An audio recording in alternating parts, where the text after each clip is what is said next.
Кайырлы күн достар. Бүгін 3 қана құрамнан тұратын, өте дәмді, оңай жасалатын маршмеллоу жасайтын боламыз. Егерде міндетті түрде осы рецептімен дайындап көрсеңіз, бір жасағаныңыздан шығатын болады. Ыдысымызға желатинімізді саламыз, 10 грамм, одан соң 50 мл суымызды құямыз. Жақсылап араластырып, 40 минут 1 сағаттай уақытқа қалдырып қоямыз. Упаковканың сыртын қарап көрсеңіз болады, неше минутта ісінетінін. Одан соң ыдысымызға 50 мл суымызды, 222 грамм қантымызды салып, осылай жақсылап араластырамыз. Қантымыз ерігенше міндетті түрде араластырып тұру керек. Араластырмасаңыз, кейін суытқан кезде қайтадан қанты шығып кететін болады. Осылай жақсылап ертіп аламыз қантымызды. Қайнағаннан соң 5 минут уақыт жай отта қайнататын боламыз. Және де болғаннан 5 минут өткеннен соң 2 минут суытатын боламыз. Оттан алып. Ол уақытта желатинімізді дайындаймыз. Желатинімізді водяной баняда немесе микроволновкада ертіп аламыз. Ыдысымызға құйып, миксермен жақсылап араластыратын боламыз. Осылай тез-тез араластырып алып, жанынан сиропымызды құямыз. Міндетті түрде желатинді араластырып болғаннан кейін тез құйып алу керек. Осылай аз-аздан құйып, бірдестен миксерімізді ең қатты жылдамдықта қойып араластырамыз. 5 минут немесе 7 минут шамасында араластыру керек. Одан көп араластырудың қажеті жоқ.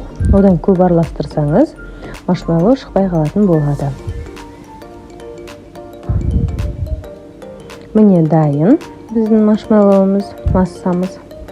Енді мен жарты бөлігін алып қалатын боламын. Осылай ақ күйінде саламын. Ал жарты бөлігіне краситель қосып араластырып аламын. Көп араластырмаймыз. Тек қана красительдің түсі шыққанша ғана. Ал енді ыдыстарымызға пищевая пленканы төсеп, үстінен сұйық жағамыз. Сұйық көп жағудың қажеті жоқ. Себебі кейін алған кезде дәмі шығып кететін болады. Осылай салып алып, бетін жақсылап жауып, холодильникке салып қоятын боламыз. Холодильникке 2 сағатта уақытқа қалдыратын боламыз. Осылай.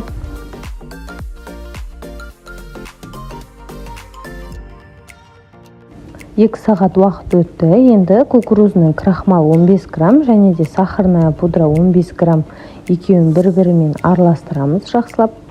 Одан соң дайын болған маршмеллоуларымызды алып аламыз. Енді екі бетімен жақсылап осыған аунатып аламыз. Енді осылай кесіп шығатын боламыз өзіміздіге керек формада.